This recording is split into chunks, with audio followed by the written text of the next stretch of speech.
Hello friends, welcome to my channel Smita classes. जैसे मैंने आपको सबको लोगों को बताया था कि क्लास 7 का वीडियो अब मैं स्टार्ट करने वाली हूँ। तो आज से क्लास 7 के साइंस बुक का वीडियो स्टार्ट हो जाएगा।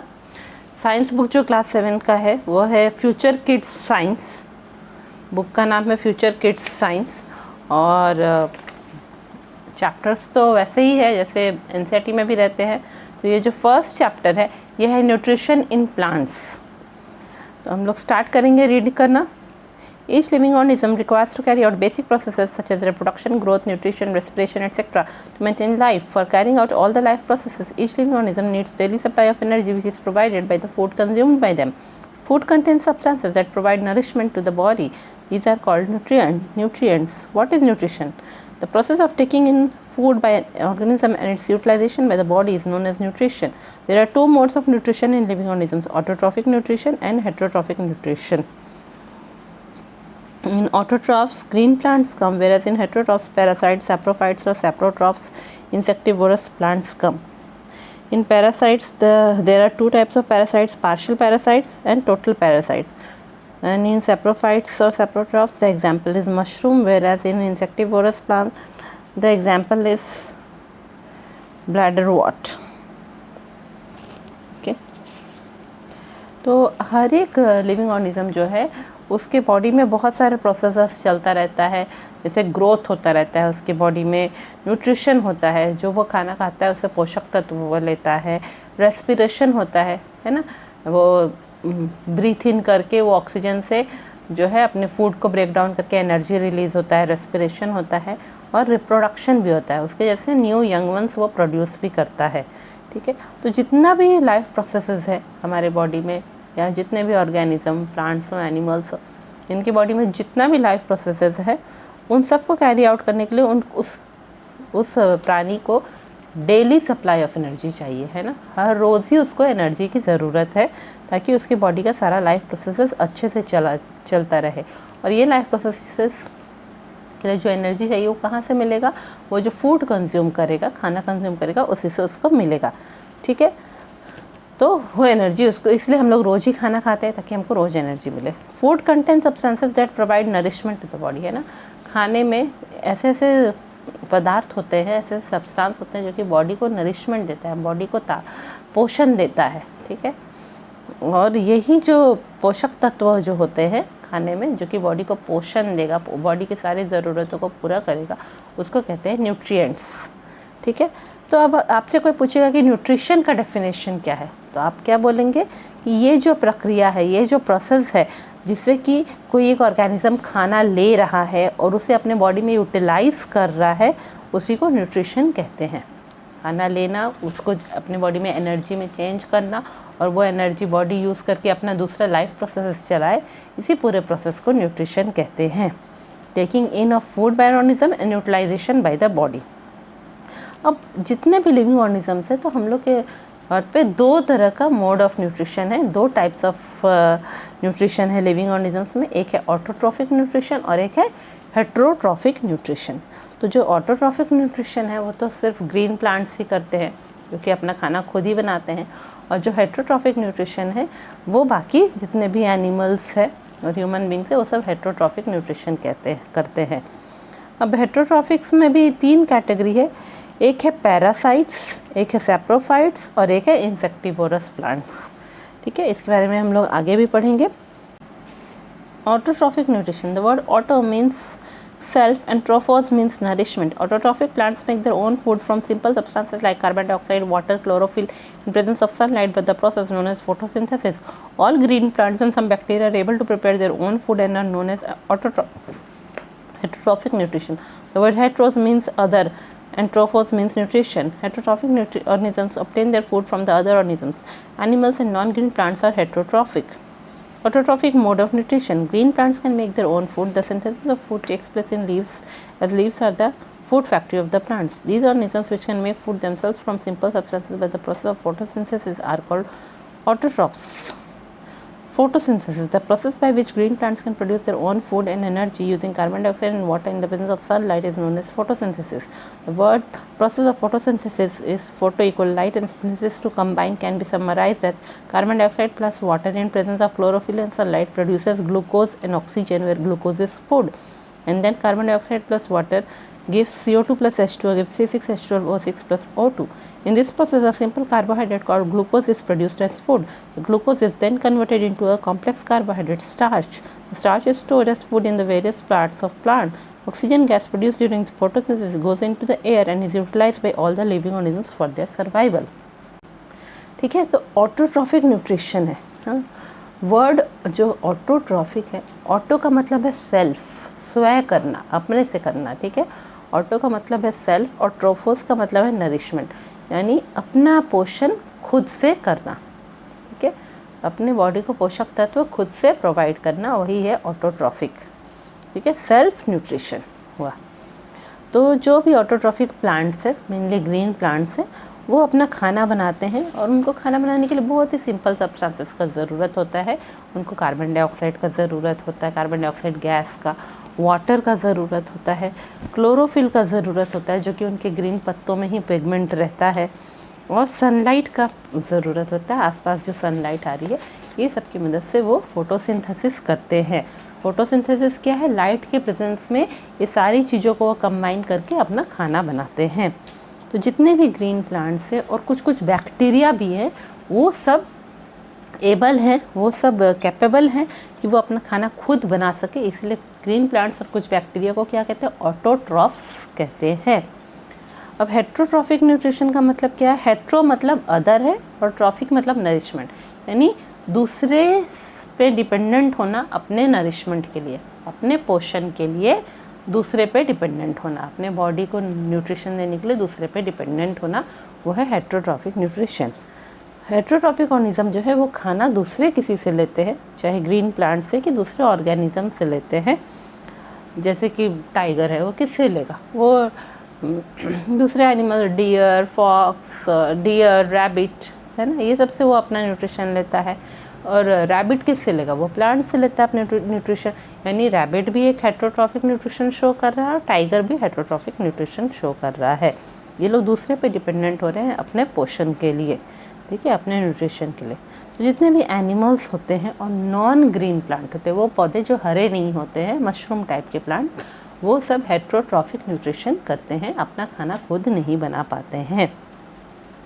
अब ऑटोट्रॉफिक न्यूट्रिशन में आप देखिए कि एक प्लांट है, उसका ज़मीन के नीचे तो रूट सिस्टम है, ज़मीन के ऊपर क्या है? शूट सिस्टम है उसका, ठीक है। तो ज़मीन के नीचे से जो उसका रूट्स है, वो मिट्टी में से क्या ड्रॉ करता है? वाटर और मिनरल्स ड्रॉ करके स्टेम के थ्रू लीव्स तक पहुंचाता है।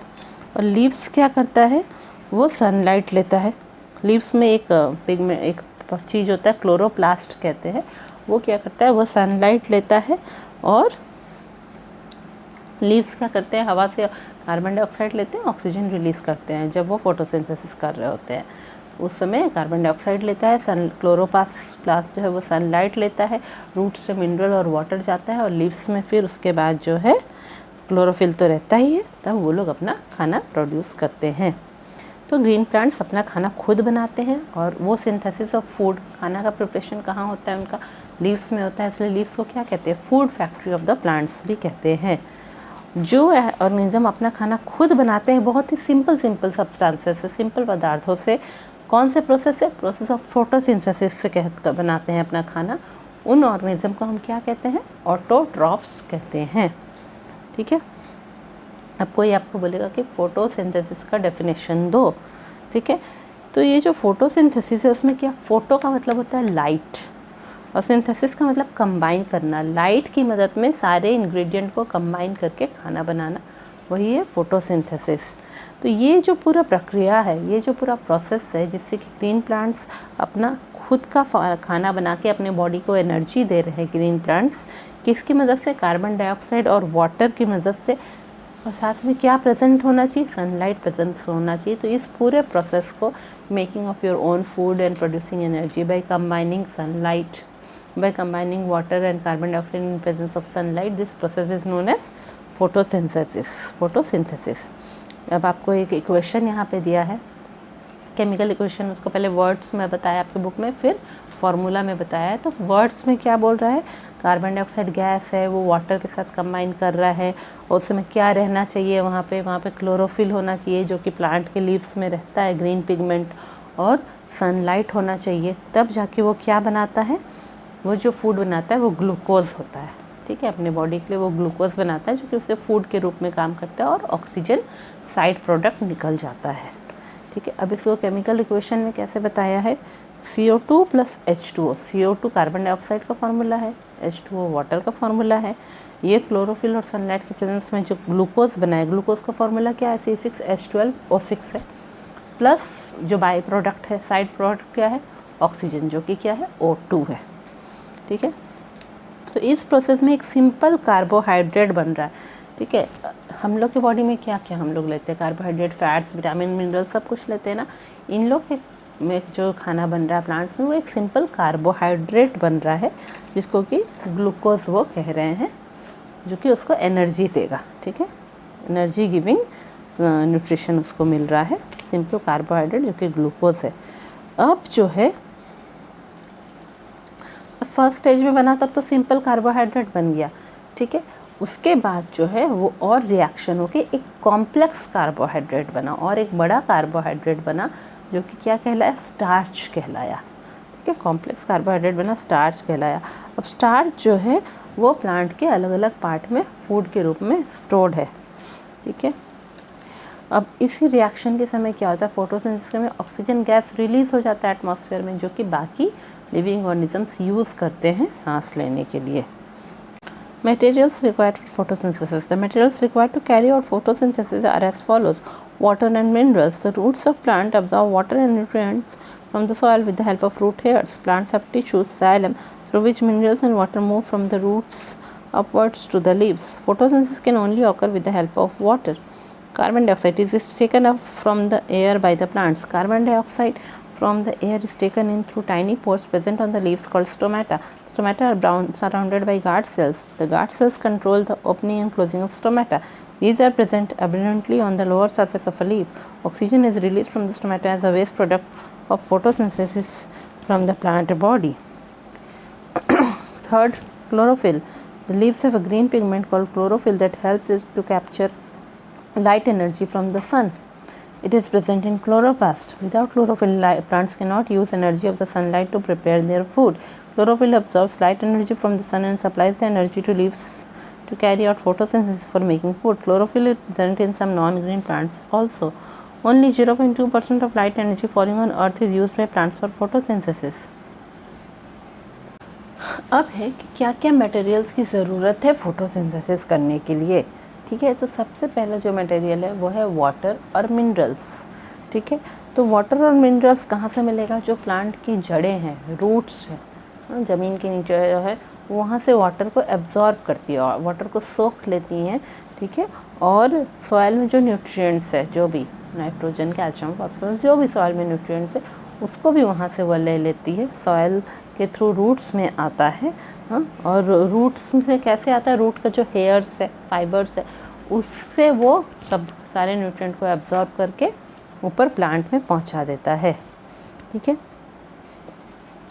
अब प्लांट में क्या है, उसके स्टेम में अलग अलग तरह का टिश्यू है। तो एक टिश्यू क्या है, जाइलम नाम है उसका। हाँ, एक टिश्यू जाइलम है, वो क्या करता है, मिनरल्स और वाटर जो रूट्स ने लिया है, वो जाइलम टिश्यू रूट्स की मदद से, रूट से लेके उसको ट्रांसपोर्ट करता है, प्लांट के लीव्स तक ट्रांसपोर्ट कर देता है। ठीक है, और फोटोसिंथेसिस जो है उसको होने के लिए पानी की बहुत ज़रूरत है, बिना पानी के फोटोसिंथेसिस नहीं होगा। ठीक है, तो इसीलिए रूट्स प्लांट वाटर और न्यूट्रिशन लेके भेजता है जाइलम टिश्यू की मदद से। दूसरा क्या मटेरियल है जो कि बहुत ज़रूरी है फोटोसिंथेसिस के लिए, वह है कार्बन डाइऑक्साइड। अब कार्बन डाइऑक्साइड प्लांट कहाँ से लेगा, वो हवा से लेता है। ठीक है, हवा से वो लेता है कैसे, प्लांट्स के जो पत्ते हैं उसमें छोटे छोटे पोर्स है, छोटे छोटे छिद्र हैं, छेद हैं, होल्स है, छोटे छोटे टाइनी होल्स हैं, जिसको कि स्टोमेटा कहते हैं। ठीक है, स्टोमेटा जो है वो ही कार्बन डाइऑक्साइड एयर से लेता है। स्टोमेटा के साइड में दूसरे कुछ सेल्स हैं जिन्हें कि क्या कहते हैं, गार्ड सेल्स कहते हैं। स्टोमेटा के साइड में गार्ड सेल्स कहते हैं। तो क्या होता है, गार्ड सेल्स जो है वो कभी स्टोमेटा को क्लोज कर देता है, कभी ओपन करता है। तो वो closing of stomata and opening of stomata किसको कौन कंट्रोल करता है, वही गार्ड सेल्स कंट्रोल करते हैं। ठीक है, तो लीफ का जो नीचे वाला लेयर है, अंदर वाला layer, lower surface of leaf जो है, उसमें ये गार्ड सेल्स बहुत सारे प्रेजेंट रहते हैं। ठीक है, तो जब फोटोसिंथेसिस हो जाएगा तो स्टोमेटा से एक बाई प्रोडक्ट जो बाहर निकलता है वो क्या होता है, ऑक्सीजन, वो रिलीज हो जाता है। ठीक है, फोटोसिंथेसिस के बाद आपकी बुक में आप लोग एक डायग्राम देखिए, तो उसमें लीफ के अंदर का एक डायग्राम दिया है। ठीक है, वो सेल है, लीफ के भीतर का सेल है, उसके बाउंड्री जो है वो सेल वॉल है, उसके भीतर जो है एक उसका पार्ट होता है सेल का, न्यूक्लियस है, वैक्यूल है। ठीक है, और फिर बीच में क्या, एयर स्पेस भी है। उसी के पास स्टोमेटा है और स्टोमेटा के पास गार्ड सेल्स है। और एक डायग्राम आप देखेंगे तो वैक्यूल है और बीच में स्टोमेटा है, और जो गार्ड सेल्स हैं साइड साइड के डॉटेड डायग्राम से दिखाई गया, उन्होंने उसे क्लोज़ कर दिया है। तो कभी वो उसे क्लोज़ कर देते हैं, कभी ओपन करते हैं। जब ऑक्सीजन वगैरह रिलीज़ करना होगा तो वह उसे ओपन करते हैं। अब एक एक्टिविटी आपके बुक में बताई हुई है कि कार्बन डाइऑक्साइड बहुत ज़रूरी है फोटोसिंथेसिस के लिए, उसके बिना नहीं हो पाएगा। उन लोगों ने एक पौधा लिया है जो कि गमले में लगा हुआ था, पॉटेड प्लांट, उसमें लंबे लंबे लीव्स है, उसे उन्होंने अंधेरे में रख दिया 2-3 डेज़, हाँ, ताकि वो स्टार्च फ्री हो जाए उसमें और स्टार्च बचे नहीं, उसका खाना बचे नहीं। ठीक है, अब उस प्लांट से एक पत्ते को उन्होंने तोड़ा, ठीक है, और एक बॉटल में उसे आधा डाल दिया। उस बॉटल में क्या है, उस बॉटल में एक केमिकल है कॉस्टिक पोटैश, KOH है, उसमें उन्होंने उसे आधा डाल दिया है उस पत्ते को। ठीक है, कैसे डाला है, वो बॉटल के ऊपर एक स्प्लिट कॉर्क है, उसका जो एक कॉर्क मैंने पहले भी क्लासेस में आपको बताया है, एक लकड़ी जैसा होता है जो कि उसको ढक्कन के जैसा काम करता है, लकड़ी से बना रहता है, प्लांट प्रोडक्ट है, उसी में वो थोड़ा उसमें होल करके उस पत्ते को घुसाया गया है। ठीक है, तो कॉस्टिक पोटैश जो है वो क्या करता है, KOH जितना भी कार्बन डाइऑक्साइड प्रेजेंट है उस पत्ते में, उसको वो सारा एब्जॉर्ब कर लेगा। यानी कि लीफ का वो पार्ट जो कि बॉटल के भीतर है उसका कार्बन डाइऑक्साइड चला जाएगा, और जो बाहर का पार्ट है उसमें कार्बन डाइऑक्साइड रह जाएगा। ठीक है, अब जो है, अब उसे सनलाइट में रख दिया गया है, तो आधे पार्ट में सनलाइट आ रहा है और आधा पार्ट जो है वो बॉटल के भीतर है। फिर उसको स्टार्च के लिए जब हम लोग टेस्ट करेंगे, स्टार्च का अपना टेस्ट होता है, तो देखेंगे कि जो है एक पार्ट जो है वो जो है ब्लू ब्लैक टर्न कर जा रहा है, एक पार्ट ब्लू ब्लैक नहीं टर्न कर रहा है, तो एक पार्ट में स्टार्च है पता चलेगा और एक पार्ट में स्टार्च नहीं है, यही पता चलेगा। अच्छा, तो दो चीज़ मटेरियल फोटोसिंथेसिस के लिए जो रिक्वायर्ड था वो था वाटर और मिनरल।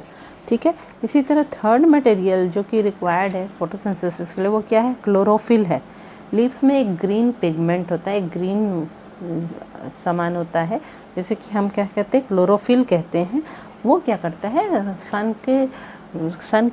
सनलाइट से जो है वो कोशिश करता है कि लाइट एनर्जी को ट्रैप करे। ठीक है, आसपास सनलाइट है, वहाँ से लाइट एनर्जी को ट्रैप करने की कोशिश करता है।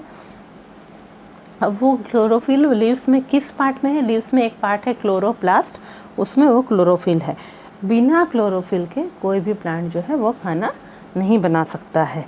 ठीक है, क्योंकि वो सनलाइट को एब्जॉर्ब नहीं कर पाएगा बिना क्लोरोफिल के। क्लोरोफिल सनलाइट को एब्जॉर्ब करता है, आसपास के सन से के लाइट एनर्जी को एब्जॉर्ब करता है और उस एनर्जी को वो लीव्स को देता है ताकि लीव्स खाना बना सके। क्लोरोफिल मैक्सिमम ग्रीन प्लांट्स में होता है, कुछ कुछ नॉन ग्रीन प्लांट्स में भी होता है। तो आप लोग सोचेंगे प्लांट्स इतना सनलाइट यूज़ कर लेता है? नहीं, प्लांट्स बहुत कम ही सनलाइट यूज़ करते हैं। जितना भी लाइट एनर्जी हमारे अर्थ पे हर दिन गिर रहा है उसका सिर्फ 0.02% ही प्लांट्स यूज़ करते हैं खाना बनाने के लिए। ठीक है, कुछ नॉन ग्रीन प्लांट्स में भी क्लोरोफिल होता है। वो किस में, जैसे क्रोटन में, क्रोटन का पत्ता आधा येलो आधा ग्रीन, आधा रेड आधा ग्रीन दिखता है ना, तो वहाँ पे भी क्लोरोफिल प्रेजेंट रहता है। जहाँ पे ग्रीन एरिया उसका है वहाँ पे क्लोरोफिल प्रेजेंट रहता है। वो एक एक्टिविटी करके जान पाएंगे कि वहाँ पे ग्रीन एरिया में क्लोरोफिल प्रेजेंट रहता है।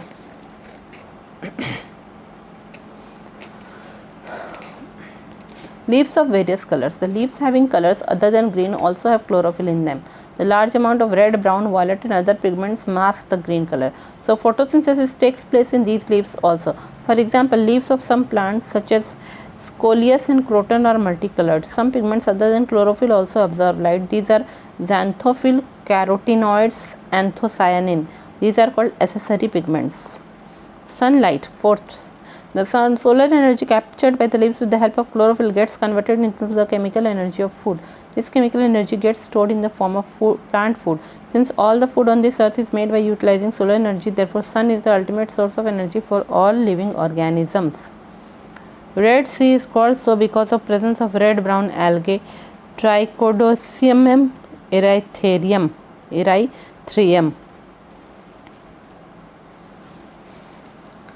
Photosynthesis by algae. You must have seen patches of slimy green layer floating on the surface of pond or lake or in other stagnant water bodies. These are generally formed by the growth of organisms called algae. Algae are a large group of simple plant-like organisms. It contains chlorophyll which give them the green color. They can also prepare food by photosynthesis. Algae differ from plants as they do not have proper roots, stems and leaves. Importance of photosynthesis. It is the most important biological process on which all living organisms depend directly or indirectly for food. This process maintains the balance of carbon dioxide and oxygen in the environment. It provides us oxygen for breathing. Photosynthesis takes place mostly in the green leaves of plants, but in some plants like cactus it takes place in the green fleshy stem as the leaves are reduced to spines to reduce loss of water by respiration. ठीक है, तो हम लोग पढ़ रहे थे कि क्या क्या मटेरियल्स की ज़रूरत है फोटोसिंथेसिस के लिए। तो उसमें हम लोगों ने पहला क्या पढ़ा, वाटर एंड मिनरल की ज़रूरत है। दूसरा हमने पढ़ा कार्बन डाइऑक्साइड की ज़रूरत है, ठीक है, जो कि स्टोमेटा लेता है।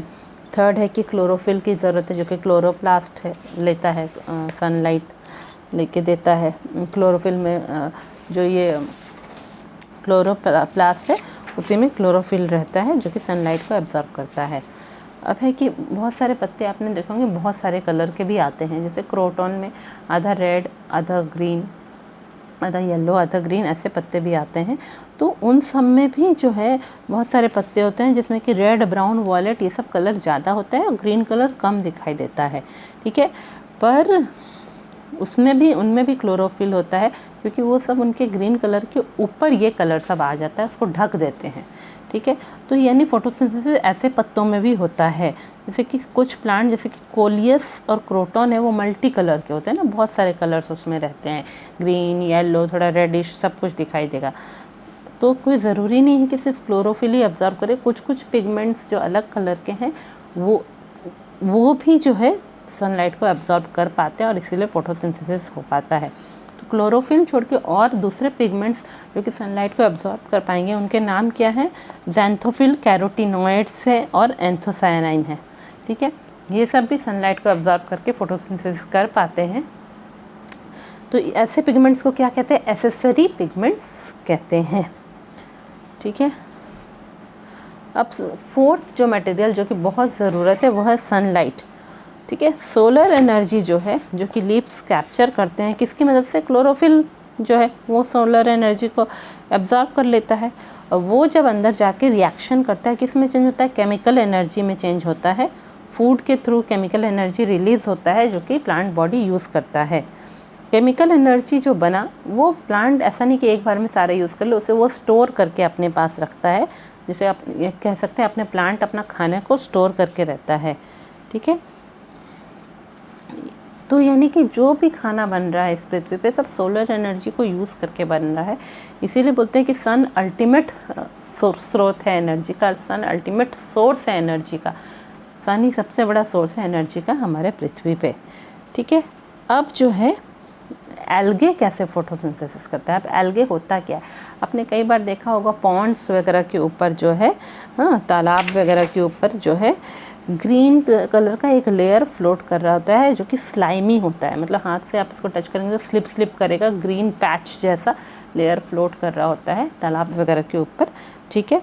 या फिर ऐसा वाटर बॉडी जो कि एक जगह रुका हुआ है, बह नहीं रहा है पानी, जहाँ पे वहाँ पे ज़्यादातर एल्गे बनता है, तो इसे ही एल्गे कहते हैं। ये एक तरह का ऑर्गेनिज्म है जो कि वहाँ पे ग्रोथ कर रहा है, जिसे एल्गे कहते हैं। उसके कारण ही स्लाइमी चिपचिपा ग्रीन लेयर उस वाटर बॉडी के ऊपर दिखाई देता है। तो ये सिंपल प्लांट जैसा ही एक ऑर्गेनिज्म है एल्गे जो है, और पर वो बड़े ग्रुप में रहता है और उसमें भी क्लोरोफिल होता है, जिसके कारण वो ग्रीन कलर का दिखाई देता है और वो भी फोटोसिंथेसिस की मदद से अपना खाना बना पाता है। अब जो है एल्गे दूसरे कलर का भी होता है, क्योंकि रेड सी जो है उसे रेड सी नाम क्यों दिया गया है, क्योंकि वहाँ पे रेड ब्राउन कलर का एल्गे प्रेजेंट है, जिसका नाम क्या है, ट्राइकोडेस्मियम इराइथेरियम, है ना। तो रेड सी थोड़ा रेड रेड कलर का दिखता है क्योंकि वहाँ पे रेड एल्गे प्रेजेंट है, ठीक है। तो बोलेंगे एल्गे जब प्लांट जैसा ये, तो एल्गे और प्लांट में अंतर क्या है। एल्गे और प्लांट में ये अंतर है कि एल्गे का रूट स्टेम लीव्स इस टाइप का नहीं होता है जैसा प्लांट में प्रॉपर होना चाहिए। प्लांट में प्रॉपर लीव्स स्टेम रूट सब होता है, वैसा एल्गे में नहीं होता है। अब फोटोसिंथेसिस का इम्पोर्टेंस क्या है, ज़रूरत क्या है, तो ये सबसे इम्पॉर्टेंट बायोलॉजिकल प्रोसेस है जो हमारे पृथ्वी पे हो रहा है। सबसे इम्पॉर्टेंट प्रोसेस है ये क्योंकि सारे ऑर्गेनिज्म इसी फोटोसिंथेसिस के कारण खाने पे डिपेंडेंट रहते हैं।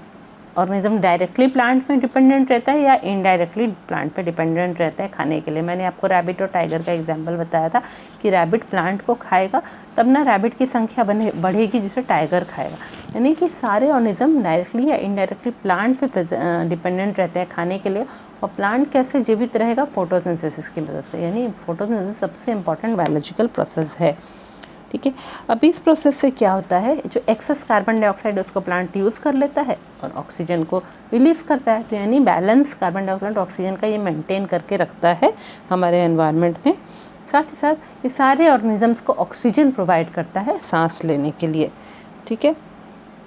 अब हम लोगों ने पढ़ा कि फोटोसिंथेसिस तो ग्रीन प्लांट्स में ही होता है, पर कुछ कुछ प्लांट्स हैं डेजर्ट के प्लांट जैसे कैक्टस, उनमें हम लोग पहले भी पढ़ा है कि उसके पत्ते क्या होते हैं, कांटे में चेंज हो जाते हैं ना। फ्लैशी स्टेम उसका रहता है, बहुत मोटा सा ग्रीन स्टेम रहता है, पत्ते जैसे शेप का मोटा सा ग्रीन स्टेम रहता है, जिसमें छोटे छोटे कांटे निकले रहते हैं।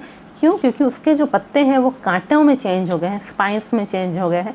क्यों? क्योंकि डेजर्ट में बहुत हीट रहता है तो वाटर लॉस बहुत हो जाता है प्लांट का, तो वाटर लॉस को कम करने के लिए वह कांटों में बदल गए हैं। तो कैक्टस का जो ग्रीन फ्लैशी स्टेम है वो भी फोटोसिंथेसिस कर पाता है, ठीक है। और ट्रांसपिरेशन की मदद से पानी कम लूज़ होता है। क्यों?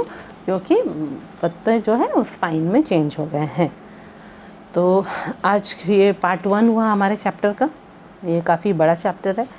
आज हमने पार्ट 1 में फोटोसिंथेसिस के बारे में पढ़ा और एक पार्ट 2 करेंगे तो शायद चैप्टर कंप्लीट हो जाए। जल्दी ही मिलते हैं हम नए वीडियो में। और आज से तो ये 7th क्लास का वीडियो स्टार्ट हुआ है। आप अपने फ्रेंड्स, जितने भी फ्रेंड्स हैं सबके साथ इस वीडियो को शेयर करें और उनको भी बोले चैनल को सब्सक्राइब करें, क्योंकि सिर्फ साइंस का ही नहीं, SST का भी, हिंदी इंग्लिश सबका वीडियोस आएगा क्लास 7 का। Thank you.